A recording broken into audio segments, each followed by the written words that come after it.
Salam alaikum. Donc, on va procéder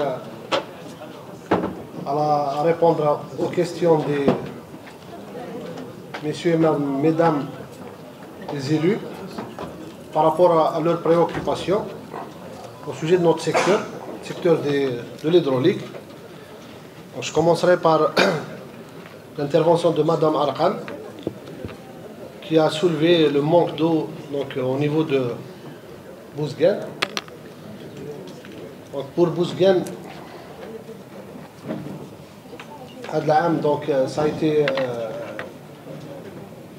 moins fort par rapport aux années précédentes. On a pu donc mettre en service le transfert Tichihaf avec un volume premier de 2000 m3 jour. Ce qui a donc, comme vous le savez, la commune de Bouzguene, chaque année, elle souffre du manque d'eau par rapport au rabattement de la source et des nappes des forages. Cette année, donc, on a pu mobiliser à partir du transfert Tichihaf un volume de 2000 m3, ce qui a fait donc revenir la fréquence de distribution à une moyenne de 1 jour sur 3, 1 jour sur 5.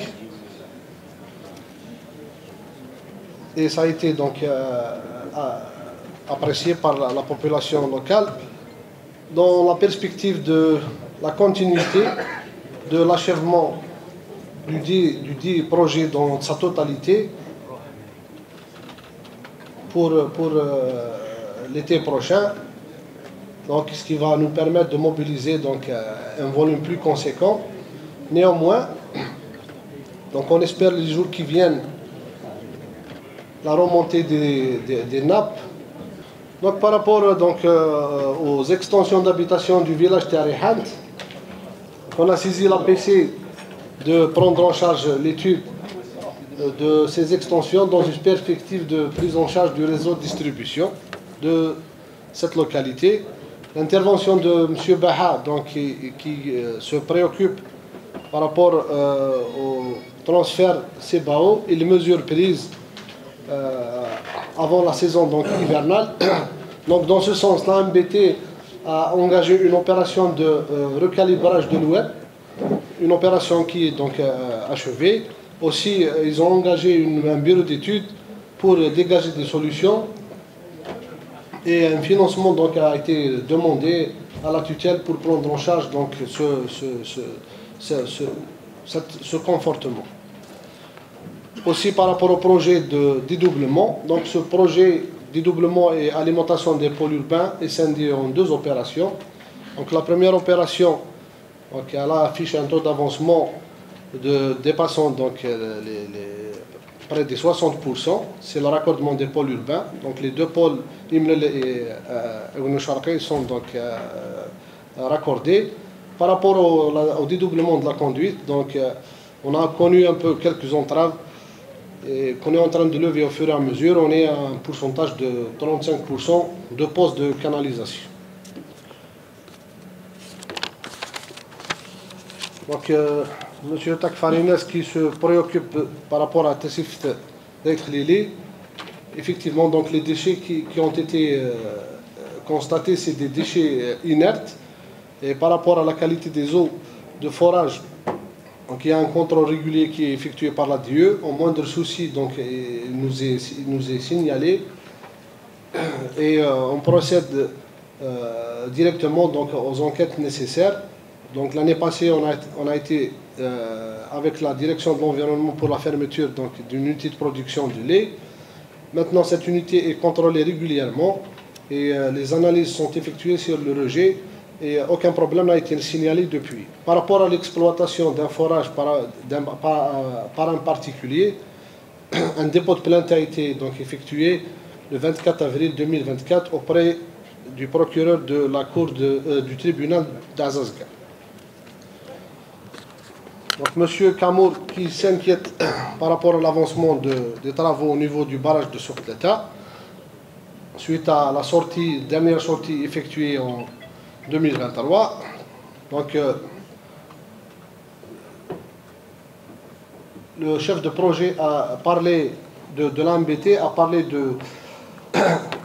d'une redevance que l'entreprise a revendiquée, mais qui n'est pas versée.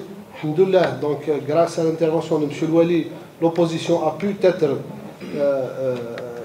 levée et l'entreprise a immédiatement procédé aux travaux. Donc, il y a une sortie qui est prévue dimanche avec Monsieur le Président de la Commission hydraulique, M. Belkalem. Donc je vous invite à assister à cette sortie et vous verrez de visu l'avancement des travaux par rapport à la dernière sortie qui a été effectuée.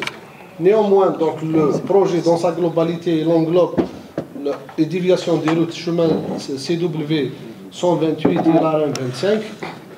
Donc on a trouvé quelques contraintes techniques sur le tracé où il faut donc, ça a engendré un surcoût qui a été donc demandé, une réévaluation a été demandée et un accord de principe a été donc signifié. On attend juste, la tutelle attend juste la notification de la décision pour prendre en charge tous ces manquements. Mais néanmoins, les travaux au niveau du barrage lui-même, il avance très très bien, M. Kamour. Donc, مرحبا بك تجي معنا نهار الحد ان شاء الله. Par rapport au versant nord d'Aït Yahya Moussa, donc elle a été non ما يخرجوا لا بي وي يخرج معاهم. Je fais le chemin de Vilaya, je fais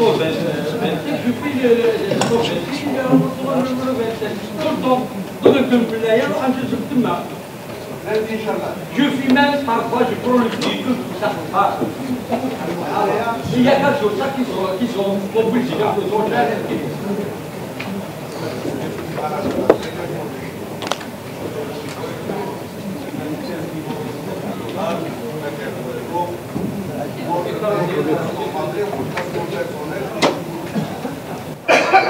Il ne faut pas croire que nous avons déjà le barrage. C'est-à-dire l'AEP, on l'a pas. On a le barrage, on a la cuvette. Et je me suis efforcé à ce que la partie traitement soit aussi vue en termes de priorité. Et c'est pas mine de rien. C'est un coût assez conséquent. Peut-être qu'il a été perdu de vue parce que le barrage a connu certains problèmes. Mais aujourd'hui, la partie qui est engagée contractuellement avec l'AMBT, elle avance très bien.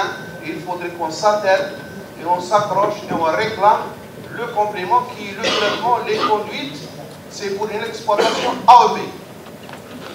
C'est-à-dire que durant la période de remplissage du barrage, il faudrait que l'effort atteigne les 1000. Et c'est ce qui est vu au titre de la complémentaire, Inch'Allah. Merci. Donc par rapport au versant nord d'Aït Yahya Moussa, il y a eu des séances de travail qui ont été tenues donc, la DE et la PC, où nous avons dégagé un plan début de l'année. Donc on a pris en charge la réhabilitation des conduites et la PC était donc tenue de lancer le remplacement de 2 forages qui ont connu des dysfonctionnements non arrivés à ce jour, et aussi donc, de procéder à la pose des compteurs avec la DE, chose que les citoyens donc, de cette localité, il y a une résistance par rapport à ça. Donc aussi pour la saison estivale, donc M. Louali est à remercier, donc une cagnotte a été dégagée pour un programme de citernage qui a pris les insuffisances de ce versant. Donc vous avez soulevé le souhait, vous avez demandé le souhait de raccorder ce versant à partir des eaux dessalées de Cap Génet. Donc je tenais donc à apporter une précision qu'il y a 2 villages qui ont bénéficié des eaux dessalées de Cap Génet. Ça fait une belle lurette, ça fait 3 ou 4 ans de ce versant. J'aurais répondu autrement. Il est en charge de rendre réponse le mois privé. C'est pour lui dire qu'à travers M. Koumour, il faut donner l'information que nous avons bénéficié d'une opération de 300 millions de dinars, 30 milliards de centimes, à l'effet de profiter de l'eau dessalée de Cap Génet. Et c'est une opération qui est inscrite Et en principe, en procédure, elle est très bien avancée. Elle est en On l'a reçue réalisation. le mois d'août. Elle est en réalisation, monsieur le Wali. Qui va se faire normal. L'inscription, on l'a reçue le mois d'août. تحطها الجمع عليها 300 millions de dinars. Déjà, la procédure, la vitesse de la prise en charge au plan procédure, c'est une... Et c'est une bonne chose. Un autre détail que je dois aussi vous l'envoyer, sachez, M. Kamour, que parmi toutes les communes de la wilaya, il nous reste 5 qui refusent d'adhérer au schéma de l'ADE. Menha Nkira. C'est ça. Même Comment voulez-vous avoir des compteurs? Comment voulez-vous avoir une gestion? La question de compteur, M. Wali, nous l'avons proposé à l'ancien WEL en tant qu'APC. Nous lui avons demandé de procéder à l'installation des compteurs en présence de la DIE. C'était l'année 2018. Le problème est réglé. On a reçu une subvention du FCCL à l'effet de mettre à niveau les communes qui ne sont pas affiliées à l'ADE. On l'a reçu et vous l'avez voté. Et M. le maire trouve le moyen de refuser. Et s'il est là, qu'il me réponde. Il n'est pas le seul. Ils sont 5.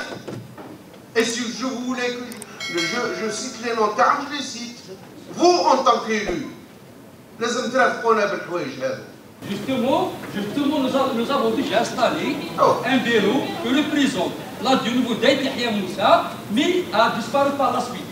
Mais la piscine est prête à mettre à disposition un bureau permanent. L'ancien siège. Le bureau, M. Kamour, la question n'est pas le bureau. La question, c'est signer la convention. Mais je suis local. Aussi, M. Wali, donc il y a la population, je vous demande en tant qu'élu, nous par rapport à la population, ils ramènent les dossiers pour pouvoir les prendre en charge. La population.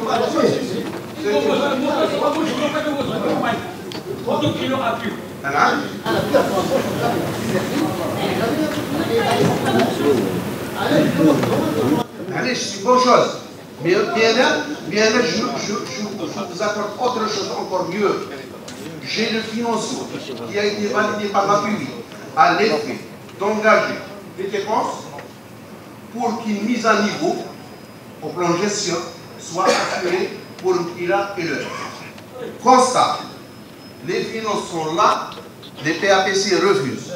C'est quoi ce financement? C'est un financement qui prend en charge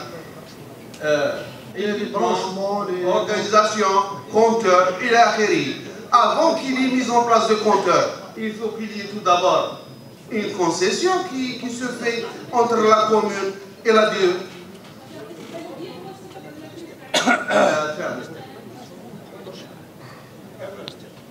Très bien, donc je continue.